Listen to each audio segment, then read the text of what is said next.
اعوذ باللہ من الشیطان الرجیم بسم اللہ الرحمن الرحیم۔ السلام علیکم ڈیئر گرلز، آئی ہوپ کہ آپ سب خیریت و عافیت سے ہوں گی۔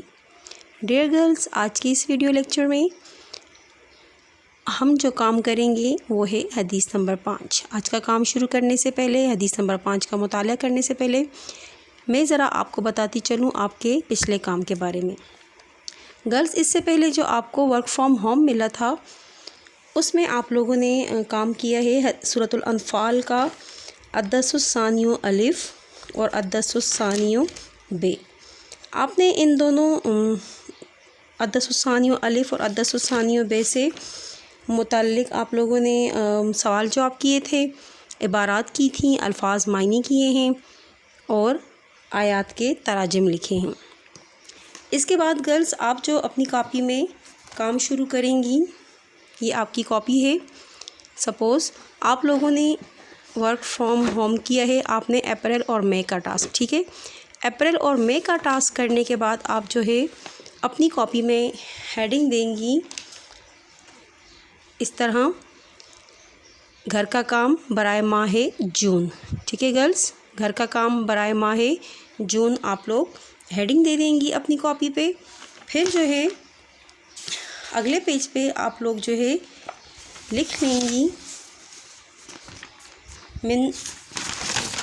لکھیں گی آپ لوگ اس طرح، من ہدی الحدیثی حدیث نمبر 5، ٹھیک ہے گرلز۔ اس کے بعد پھر جو آپ کو میں حدیث نمبر 5 کراؤں گی، وہ جو سمجھاؤں گی آپ کو، جو کرایا جائے گا وہ سارا آپ لوگ اسی کے مطابق لکھیں گی۔ پچھلی ہماری جو زوم آن لائن کلاس ہوئی تھی اس میں نے آپ کو حدیث نمبر 5 اور حدیث نمبر 6 کا مطالعہ کروا دیا تھا۔ آپ کو دوبارہ میں پڑھا دوں گی، دوبارہ میں آپ کو سمجھا دوں گی حدیث نمبر 5، اور پھر آپ لوگوں نے اس کو سمجھتے ہوئے اس کو اپنی کاپی پر کرنا ہوگا۔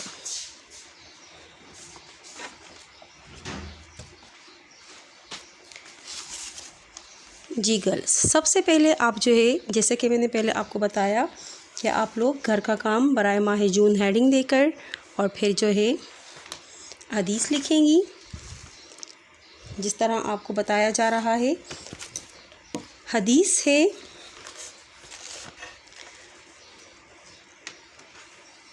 حدیث کے الفاظ دیکھ لیں، لا یؤمن احدکم حتی یکون ہواہ تبعا لما جئت بہ، ٹھیک ہے گرلز۔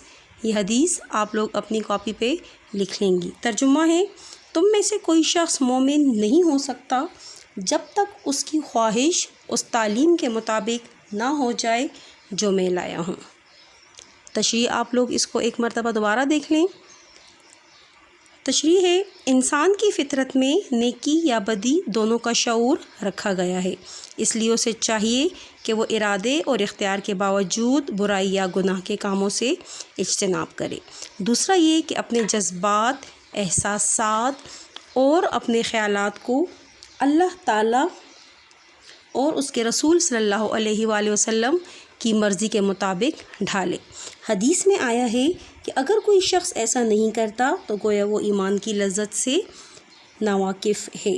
دوسرے لفظوں میں اس حدیث مبارکہ میں اطاعت رسول صلی اللہ علیہ وآلہ وسلم کا پیغام ہے۔ جی گرلز، حدیث میں دو باتیں قابل غور ہیں۔ کون سی دو باتیں قابل غور ہیں؟ ایک ہے خواہش اور دوسرا ہے وہ چیز جو رسول صلی اللہ علیہ وآلہ وسلم لائے ہیں، ٹھیک ہے گرلز۔ ظاہر ہے اب رسول صلی اللہ علیہ وآلہ وسلم کیا لے کر آئے ہیں؟ قرآن پاک۔ اس طرح اس حدیث کا مطلب یہ ہوا کہ تم اس وقت تک مومن نہیں ہو سکتے جب تک تمہاری خواہشات قرآن کے تابع نہیں ہو جاتی۔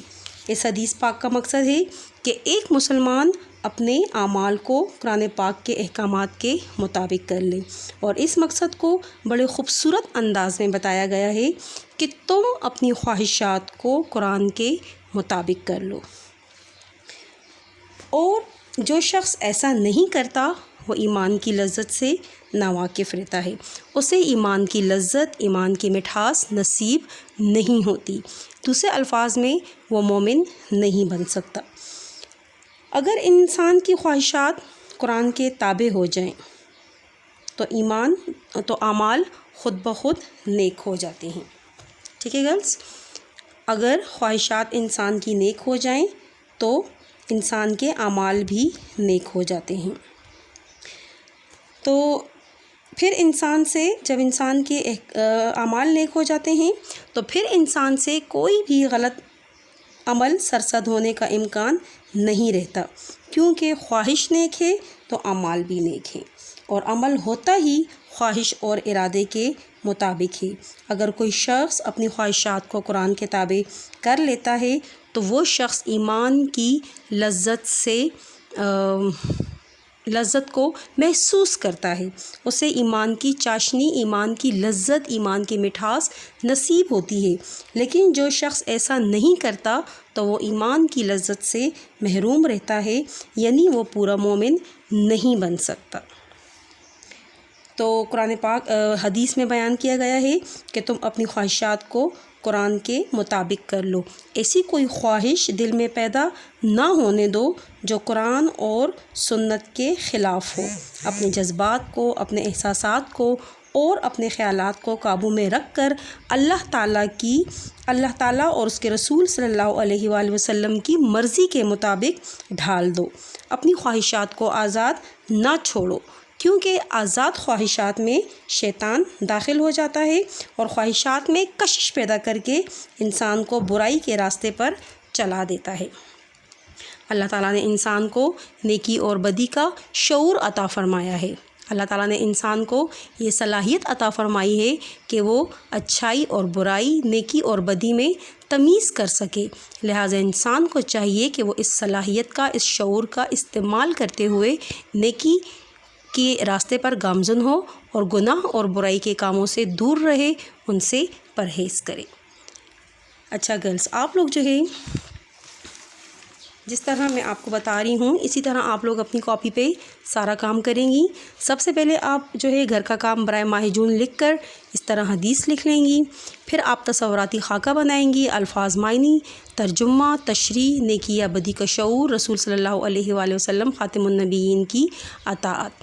ٹھیک ہے گرلس، پھر جو ہے آپ لوگ سب سے پہلے تصوراتی خاکہ بنانے کے بعد آپ لوگ جو ہے عربی الفاظ اور اس کے معنی لکھیں گی. عربی الفاظ ہے لا نہیں، یؤمنو ایمان لایا، حتیٰ یہاں تک کہ احدکم تم میں سے کوئی، یکونا ہو جائے، ہواہو اس کی خواہشات، تبعاً تابع، لما اس کے جو جئتو میں لایا ہوں.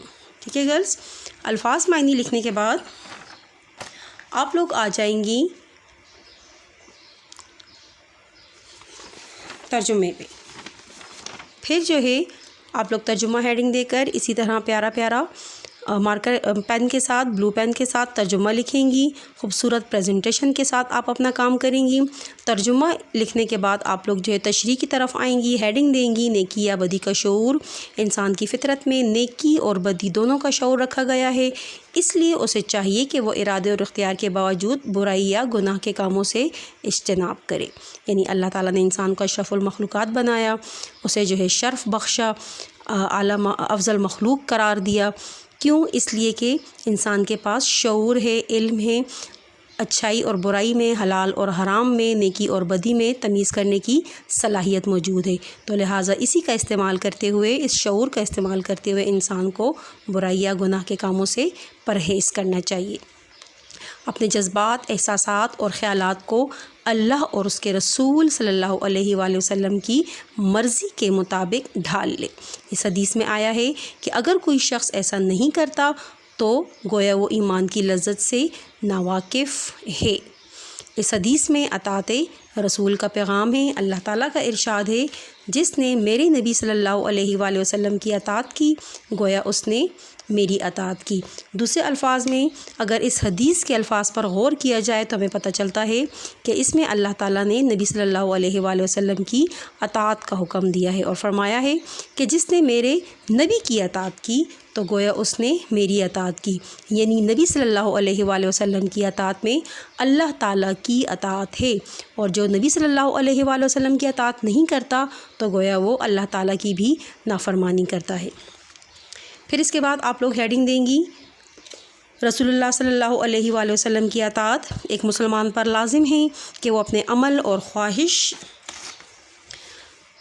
دین کے مطابق رکھے، یعنی جس چیز کی دین نے اجازت دی ہے تو وہ بے شک وہ کام کرے، لیکن ان حدود کے اندر جو دین نے مقرر کی ہیں، یعنی جس کام کے کرنے کی اسے دین نے اجازت دی ہے وہ کام جو ہے ان حدود کے اندر رہ کر کرے جو دین نے، جو شریعت نے اس کے لیے مقرر کی ہیں، ان حدود سے تجاوز نہ کرے، ان حدود سے آگے نہ بڑھے۔ رسول صلی اللہ علیہ وآلہ وسلم کی محبت اور اطاعت تمام رشتوں اور تعلقات سے بڑھ کر ہونی چاہیے، یعنی اگر نبی صلی اللہ علیہ وآلہ وسلم کی محبت اور ایک انسان کو دنیاوی چیزوں میں سے کسی چیز کی محبت یا والدین یا اولاد یا میاں بیوی کے محبت میں سے کسی ایک کا چناؤ کرنا ہے تو پھر انسان کو ان تمام محبتوں کو ایک سائڈ پر رکھ کر، ان تمام محبتوں کو چھوڑ کر نبی صلی اللہ علیہ وآلہ وسلم سے محبت کا رشتہ برقرار رکھنا ہے۔ قرآن پاک میں ارشاد ہوتا ہے، اللہ اور اس کے رسول صلی اللہ علیہ وآلہ وسلم کی اطاعت کرو اور اپنے اعمال ضائع نہ کرو۔